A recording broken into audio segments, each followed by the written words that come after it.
Can you even imagine it?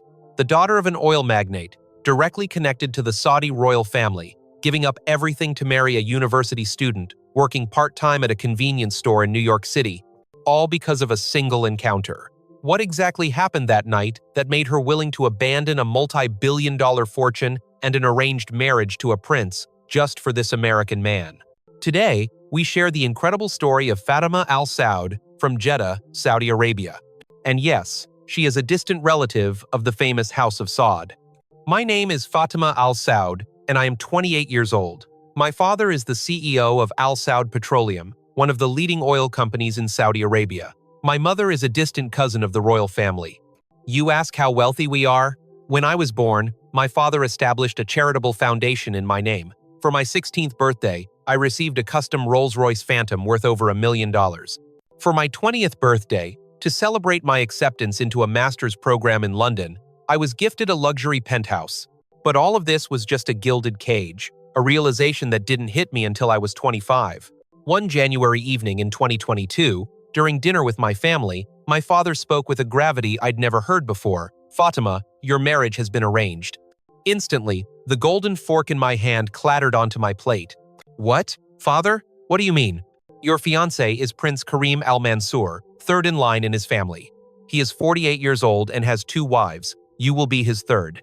48 years old, 2 wives, the third wife. The words echoed in my head. "Father, I don't want to get married yet, especially not to a man who already has wives." "Fatima." My father's voice was absolute. "This is not a personal matter. It is a union between our family and the royal line. It is an honor you cannot refuse." That night, I cried until my pillow was soaked. In my room, I thought of something that gave me a glimmer of hope: the American romantic comedies I secretly streamed. In those movies, American men respected women, protected them, and cherished them. It was a world completely different from Saudi Arabia. "That's it. I'm going to America." The next morning, I approached my father. "Father, I have a proposal." "A proposal? What is it?" "Before the wedding, allow me to study in the United States for 6 months. I want to learn advanced business management techniques from the Americans. When I return, my knowledge will be beneficial to Prince Karim's business ventures." "The United States? Why there?" "America is at the forefront of technology and innovation," I argued. "I want to learn from the expertise of leading American corporations. It's all the young, ambitious Saudis are talking about these days." My father looked thoughtful. "And," I added, playing my trump card, "I've already been accepted into the MBA program at New York University's Stern School of Business." In truth, I had secretly applied and been accepted months ago. After a moment's thought, he said, 3 months. No more, no less. You will return in September to begin the wedding preparations. Could we make it 4 months, please? I need to complete 1 full semester." "Very well, 4 months, but you must promise you will return." "I promise, father," I said, though in my heart, I knew I was lying. In May 2022, I finally arrived in New York City. Although I had taken some English lessons with a private tutor, I was far from fluent. About a week into my classes, I was studying late at the university library. Feeling hungry, I walked into a 24/7 bodega near my dorm. What is all this? Even though I could read English, the wall of instant ramen was overwhelming. There were too many to choose from. "Need a hand with that?" I turned to see a young man in the bodega's uniform. His name tag read, Leo. Which one is better?" "You're not from around here, are you? Can you handle spicy?" "Yes, no problem," I replied. "Then I recommend this one," he said, pointing to a brand. "It's a rich tonkatsu flavor. It's really good." He not only helped me pick one out, but also added the hot water for me. "Thank you. That's so kind of you." "No problem at all. Are you a student here?" "I'm a senior in the business school too. I'm in the MBA program at Stern." It felt like a shocking coincidence. That night, we sat at a small table in the corner of the bodega, eating ramen and talking for hours. After that, I started going to that bodega 3 or 4 times a week, just to see Leo. He would always greet me with a warm smile and say, "You're back again," which I loved. One day, he asked, "Are you free tomorrow? I could show you around campus. There are a lot of hidden gems and great food spots you wouldn't find on your own." That was our first date. As we walked through NYU's campus, Leo was constantly looking out for me. "Is the sun too strong? Let's walk in the shade." Do you want to try some bubble tea? Saudi men would never ask such things. They assume it's natural for a woman to simply follow them. What do you feel like for lunch? Is there anything you can't eat for religious reasons? I was a little taken aback but answered honestly. Actually, I'm Muslim. I don't eat pork. Okay, cool. Let's go to a halal place then. I know a great spot over on McDougal Street. I was amazed. He wasn't shocked at all, and his consideration felt so natural. Another day, I was struggling to walk with a heavy stack of textbooks. Leo came running up to me. Hey, let me get that for you. Where are you headed? It's okay. I can manage. No way, that looks heavy. You'll be exhausted carrying it all by yourself. Let me help. In Saudi Arabia, I had never seen a man offer to help a woman carry her things. It was always the woman's duty to carry what she bought. Then there was the time I caught a cold. Fatima, your voice sounds a little rough. Are you sick? Just a little cold, I managed to say. 30 minutes later, Leo showed up at my dorm with a bag. He had bought me cold medicine, vitamin C, and hot ginger tea. Drink this. You'll feel better, he said. I almost cried. If a Saudi husband's wife was sick, he would probably just say, well, get some rest, and that would be the end of it. But as my feelings for Leo deepened, so did my anxiety. Is this right? I have to go back soon and get married. Am I just going to end up hurting him?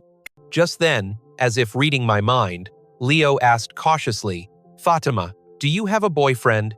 My heart pounded. No, I lied. The truth was, I had a fiancé. In that case, could I ask you out? Properly?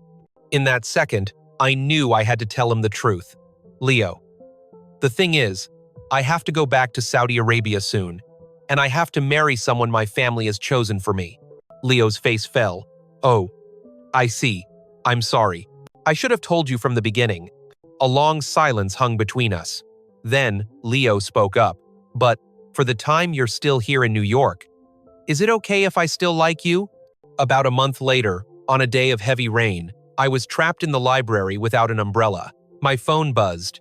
It was Leo. Fatima, are you at the library right now? I'm bringing you an umbrella. 10 minutes later, he arrived, completely drenched.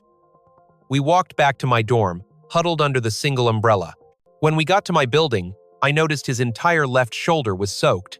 Hey, why are you all wet on one side? I didn't want your clothes to get wet, he said simply. In that moment, my heart shattered. Did a man this naturally considerate really exist? Leo, I like you. I know I have to go back, but for now, please, accept my heart.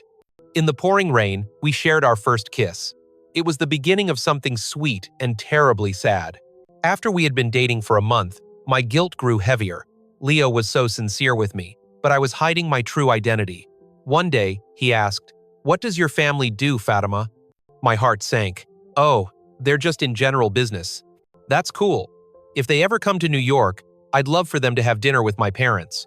That night, I couldn't sleep. How long could I keep up this lie? A week later, I decided I couldn't do it anymore. Leo, we need to talk about something important. We met at a coffee shop. He sat across from me, a worried look on his face. What's wrong? Leo, I'm sorry. I have a secret I've been keeping from you. I took a deep breath. I'm not just a regular student. I'm the daughter of the Al Saud family, a Saudi billionaire family. My father is the CEO of the third largest oil company in Saudi Arabia. Leo's eyes widened. And what's more shocking, I continued, is that in a few months, I'm supposed to marry a 8-year-old prince who already has 2 wives. Silence enveloped us. I saw a storm of emotions cross his face. Shock, a sense of betrayal, and deep sadness. Why? Why are you only telling me this now? I'm sorry. At first I thought we would just be friends. But you were so kind. I couldn't help but fall for you. Leo sighed heavily. So what do you want to do, Fatima? Are you going to go back and marry him? I don't want to. But when I think of my family, my father is a very powerful, intimidating man. If I defy him, there will be a huge crisis. So, I guess this is where we end things, right? Leo's voice was filled with sorrow. I don't know. I really don't know. You're important to me, but my family is important too.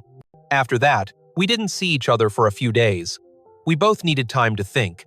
A week later, Leo contacted me first. Fatima, can we meet? We met at Washington Square Park. He had a look of resolve on his face.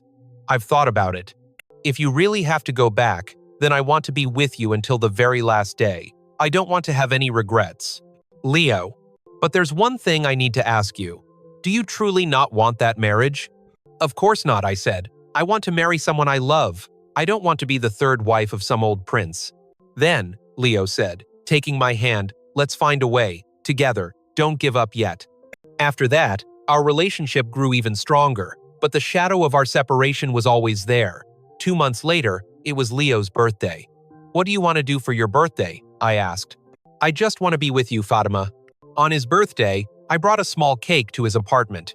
Even though it was a simple student apartment, it was impeccably clean. On the wall were photos of us he had printed. We ate cake, drank some American craft beer, and talked about everything. Outside the window, the New York City skyline glittered. Fatima, do you ever regret it, meeting a poor student like me? What are you talking about? Meeting you is the luckiest thing that's ever happened to me. Leo took my hand. Let's make the most of the time we have left. That night, aided by the beer, we grew closer in a way we hadn't before. Fatima. As Leo's lips met mine, the world seemed to stop spinning. Is this okay? He asked cautiously. I nodded. That night, for the first time, we became one. Leo was incredibly gentle with me. If it hurts, tell me right away. I'll go slower. It was a world away from the first night stories my Saudi friends had told me, of husbands who were crude and selfish. The slightest hint of discomfort on my face, and he would stop and ask, "Are you okay?" Thank you for being so gentle. This is my first time. Who would ever want to hurt the person they love? He whispered. His words made tears stream down my face. The next morning, I had made my decision. Leo, I don't want to go back to Saudi Arabia. I don't want to marry my fiancé. I love you, Leo. I truly love you. But reality wasn't so simple. Fatima, your time is up. Come home immediately. My father's voice boomed over the phone. Father, I'm staying in America. What? If you don't come back, I will cut you out of the inheritance. Even so, I am staying here with Leo. A few days later, my older brother and my uncle showed up at my apartment in New York. Fatima, wake up! How could you get involved with some poor Westerner? Brother, I love Leo. I truly love him. Did you forget your promise to marry into the royal family? Just then, Leo appeared. I will protect Fatima. What? Who are you? Your annual salary probably isn't even what our chauffeur makes, my brother sneered. But Leo stood his ground, dignified. Love cannot be bought with money. I love Fatima with all my heart. The next 6 months were like a war. Threats, persuasion, and pressure from my family were constant. Fatima, I have frozen all your credit cards. How will you live now? My father threatened. It doesn't matter. As long as I'm with Leo, I'll be fine. The truth was, Leo had to pick up 3 part-time jobs. On weekends, he worked at a distribution center. On weekdays, he tutored during the day and worked at the bodega at night. I'm so sorry I've put you through this, I cried one night. What is there to be sorry for? I'm happy just being with the person I love. We may be poor, but we're happy. Every morning, Leo packed a lunch for me. He would buy me my favorite croissants from a local bakery. Sometimes, he'd have a delicious breakfast waiting for me from a diner near our place. But this life had its limits. One day, Leo made a huge decision. Fatima, I'm going to Saudi Arabia. What? I want to meet your father in person and formally ask for his permission. That's insane. It's dangerous. Do you have any idea how terrifying my father can be? I have to go. I don't want to live our lives hiding like this. I want to be accepted, with dignity. And so, Leo began an incredible preparation. From that day on, every night, he studied Arabic, Islamic culture, and Saudi etiquette. Leo, why are you going to such lengths? I asked, finding him asleep over his textbooks at 2 a.m. For you, Fatima, I can do anything, he mumbled. During the day, he juggled 3 jobs. At night, he took Arabic classes at an institute. On weekends, he went to a mosque in the city to learn about customs and etiquette. Assalamu alaikum, he'd practice. Wa alaikumus salam. Your accent is improving greatly, the imam told him, impressed by his determination. With a young man as dedicated as you, surely your father-in-law will open his heart. 6 months passed. Leo could now hold a basic conversation in Arabic and had memorized key verses from the Quran. Are you really going? I asked, tears in my eyes, at JFK Airport. Don't worry, I will come back with his permission. If there's any danger, I'll come back immediately, okay? I love you, Fatima. On March 15th, 2023, Leo departed. When he arrived in Saudi Arabia, he went straight to my family's estate. Of course, he was stopped by the guards. You don't have an appointment. You can't enter. I am the man who loves Fatima. Please, tell the chairman I must see him. The guards laughed. Go home. The chairman doesn't see people for reasons like that. But Leo didn't back down. He knelt right there on the ground. I will wait here. In March, the daytime temperature in Saudi Arabia exceeds 104 degrees Fahrenheit, 40 degrees Celsius. On the first day, under the scorching sun, his skin turned beet red. On the second day, his lips cracked and he showed signs of dehydration. By the third day, he was on the verge of collapsing. The household staff tried to sneak him water, but he refused. I will wait with dignity. The news finally reached my father. What? An American boy has been kneeling at our gate for 3 days? On the night of the third day, my father went out himself. You are the American boy. Though severely dehydrated, Leo struggled to his feet and greeted him with a respectful bow. Assalamu alaikum, my name is Leo. My father looked surprised that a Westerner could greet him in perfect Arabic. Why are you doing such a foolish thing? This could have cost you your life. Because I love Fatima with all my heart. To marry her, I would not regret giving my life. My father allowed Leo into the house, and the formal trials began. You know nothing of Islam, do you? He challenged. Just then, Leo began to recite Bismillahir-Rahmanir-Rahim. He recited the first chapter of the Quran perfectly, stunning my father into silence. And you surely know nothing of our culture. Leo then prepared and served Arabic coffee according to proper tradition. He used only his right hand and tilted the cup at the correct angle. How do you know these things? If I am to marry Fatima, I believed it was my duty to know. After that day, my father made a stunning proposal. Fine, you will live in our house for 1 month. During this time, I will observe you. For 1 month, Leo lived in our home. He woke at 4 a.m. for Fajr prayer. During the day, he accompanied my father to his office to learn the business. In the evenings, he ate with the family to learn our culture. The month of Ramadan was especially difficult, but he never complained once. My brothers, who were once hostile, began to warm up to him. Leo, want to go play some soccer? My older brother invited him one day. My mother was impressed watching him help with the dishes in the kitchen. Saudi men never step foot in the kitchen, she marveled. Even my picky grandmother came to accept him. That young man. He has honest eyes. You can see, he truly loves Fatima. As the month drew to a close, my father gave him one final test. Prepare a business plan for establishing a branch of our company in Dubai. It was an impossible request to fulfill in 1 week. But Leo worked day and night, producing a 50-page report on a new market penetration strategy through a U.S. Middle East cultural exchange, written in 3 languages, Arabic, English, and with a summary in Thai as a nod to my previous travels. My father read the report and was silent for a long time. Leo, yes, Chairman? From now on, you can call me Dad. Having you as a son-in-law is an honor. You have my permission to marry Fatima. Leo grabbed both of my father's hands, thanking him profusely. Dad, I will make Fatima happy for the rest of her life. Just then, my phone rang. It was Leo. Fatima, I did it. Your father gave his permission. I clutched the phone and sobbed with joy. It was a cry of pure happiness and relief. The next day, Leo returned to New York. We met at the airport and held each other tightly, not caring who was watching. You really did it, Leo. Thank you. This is just the beginning, he said. From now on, we have to do even better. A week later, my father video called us. Fatima, Leo, I have a few conditions for my permission. Leo nodded nervously. First, you must have a wedding that honors the traditions of both our countries. Of course, Dad, Leo said. Second, you must never let Fatima lose her pride as a daughter of our family. I guarantee it. Third, my father paused. I heard you refused financial assistance, that you want to start on your own. That pride and dignity is admirable, but I cannot stand to watch my daughter struggle. So, I have a proposal. What is it, Dad? You mentioned a business in U.S.-Saudi cultural exchange. I will provide the initial investment. But you must pay back the principal, with interest, within 5 years.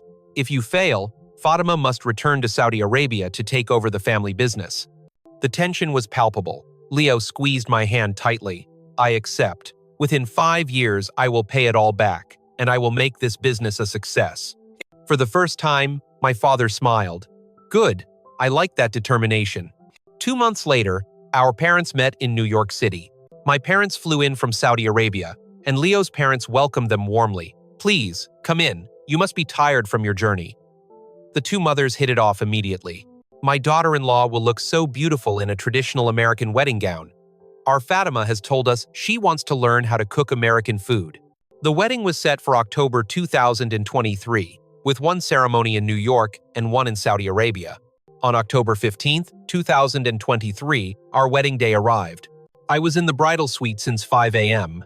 My designer white gown and the delicate tiara on my head made me feel like a true American bride. When the doors to the hall opened and I walked down the aisle, I locked eyes with Leo. Tears were streaming down his face. He looked at me, his mouth agape, which made my own heart swell with emotion. "Fatima, you're so beautiful," his voice trembled. Guests whispered in admiration. "Look at the bride. She looks like a goddess from an Eastern fairy tale." After the ceremony, I went to my new parents-in-law. They hugged me tightly. My mother-in-law was crying. "My daughter-in-law, you're truly our daughter now." My father-in-law took my hand and said, "Welcome to the family. From now on, you're not Fatima, you're our daughter. Give us lots of grandchildren." The reception was specially catered.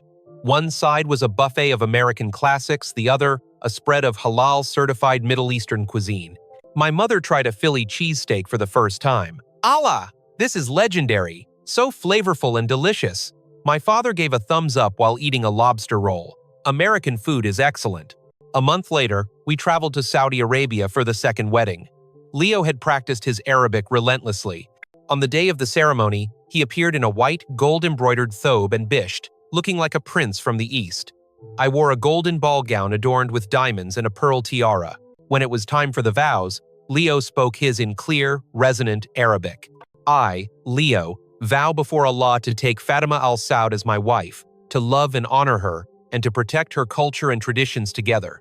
His flawless accent and fluent Arabic left the guests stunned. How is this possible?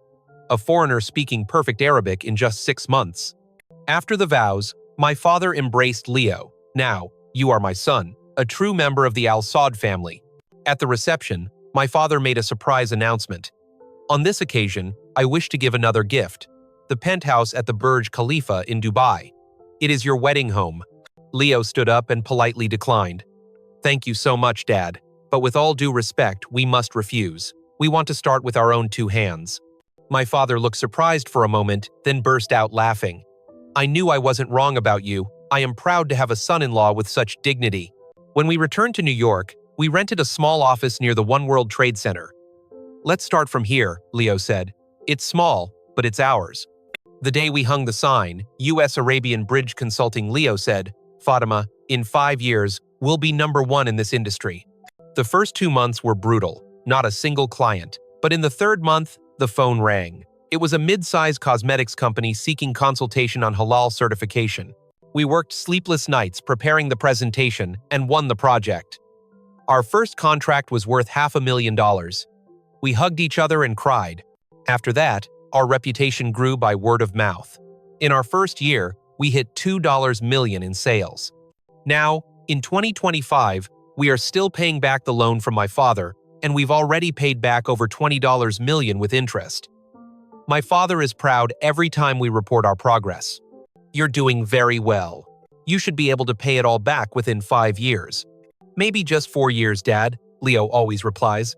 Our son Yusuf, who was born last year, is just starting to walk. Though we still have debt to pay, we are incredibly happy. We live in a modest apartment, but it is filled with love, and we grow together every day. So, everyone, this is why I gave up everything to choose an American man. True love can overcome any obstacle reality throws at you.